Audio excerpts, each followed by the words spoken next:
The reason why I'm smiling, ladies and gentlemen, because it's perfectly panned out for an RCB fan, if that you are.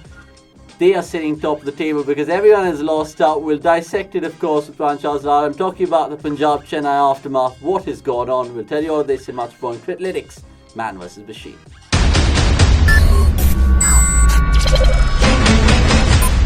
Yes, it was an absolute capitulation of sorts from Kings 11 Punjab, or shall I say Punjab Kings, because it's high time we get the name right. But they haven't got their batting right, at least in this game. We'll get straight into it with Lara, like I said. Brian, what do you make of Chennai Super Kings particularly? Because they look like the old Chennai Super Kings with the ball in hand, but then eventually getting over the line. Yeah, well, the ball swung today, and that was the most important thing. When you got guys like Chaha with the ball in his hand, you want it to swing. Sam Curran, they need swinging conditions to be effective.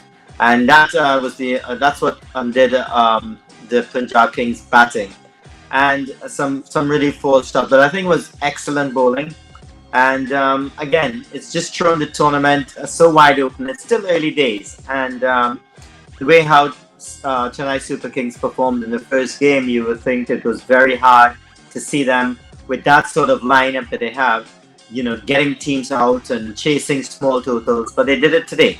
And credit must be given to the fight back, to the turnaround, the quick turnaround, and beating one of the impressive winners in the first round, Punjab Kings. So 1-1, they just moved from bottom of the table to second place, CSK. So it's still early days. Don't get too excited about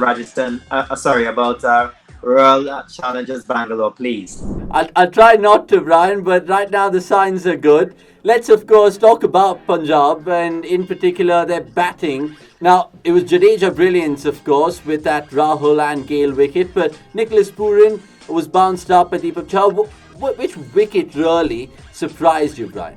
I think, of course, it's the first one. KL Rahul getting run out is something that a guy who is the mainstay of their batting.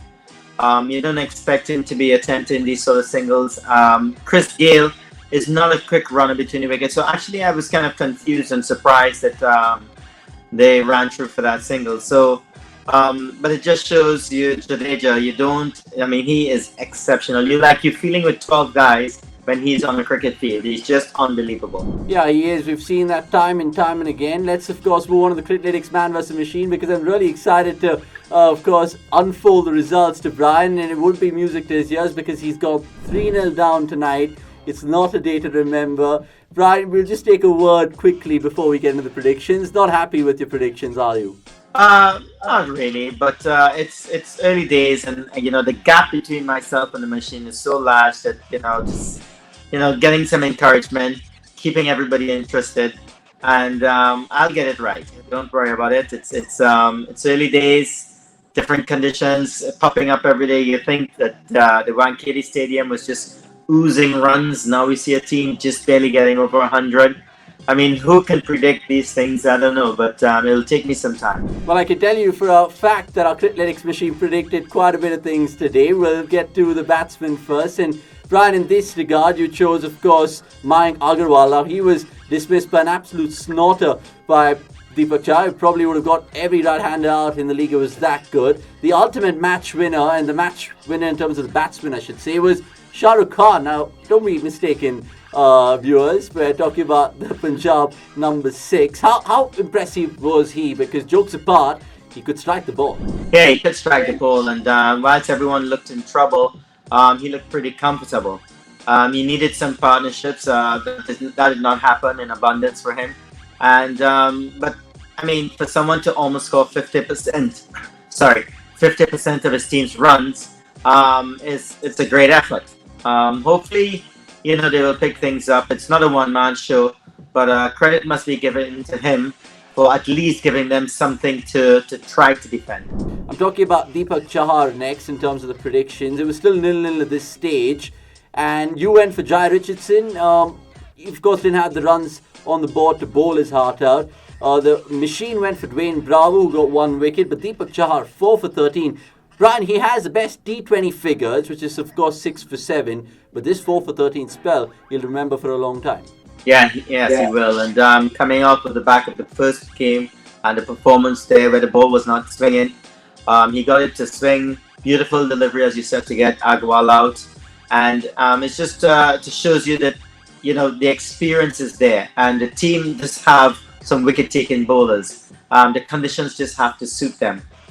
They're away from Chepak, and at Chepak, the ball keeps low. It's difficult to score. There's a little bit of swing. Now he is in different conditions for majority of the matches. So it's great to see him come back into form.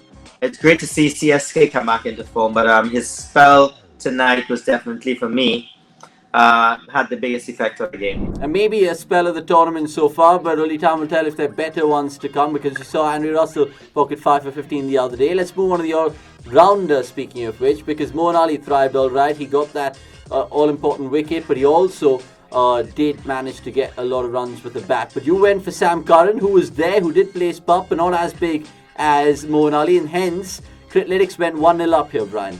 Yeah, excellent. Moeen Ali. I was not expecting to get any wickets on such a track at Wankhede.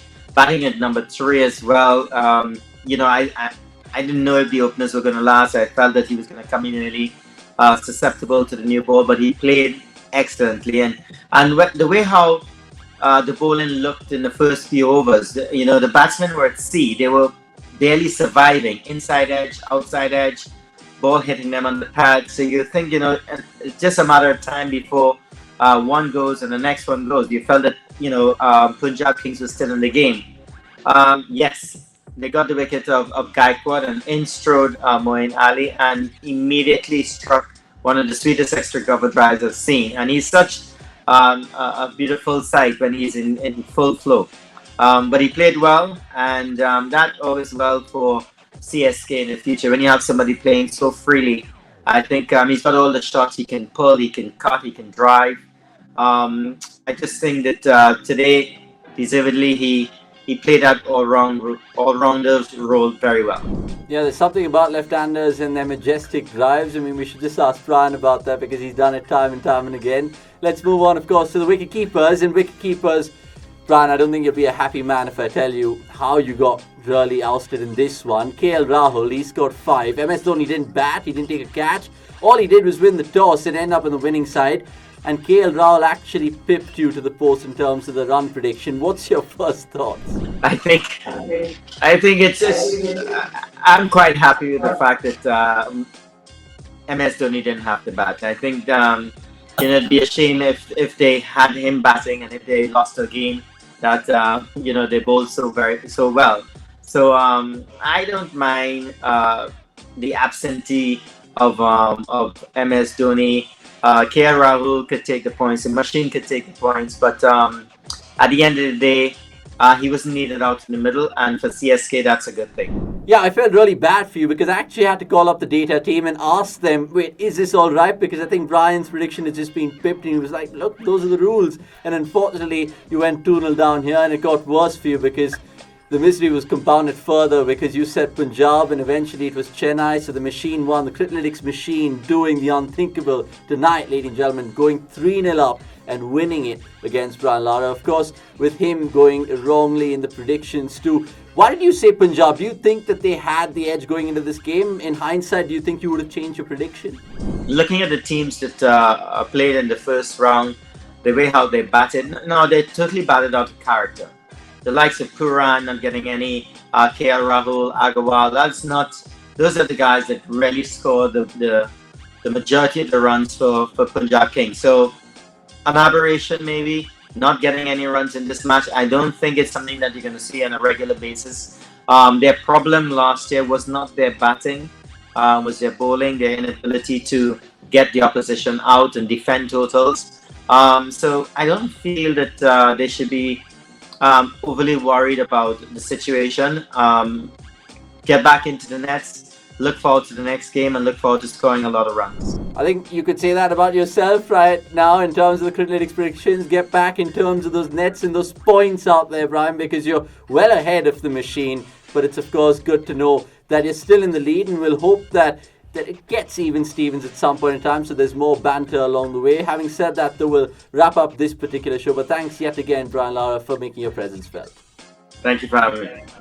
Yep, and that was a man, of course. He still has that smile going, which is great to see because he has the lead going, and only time will tell, of course. If Criclytics can come back into the scheme of things, what's his space to find out more.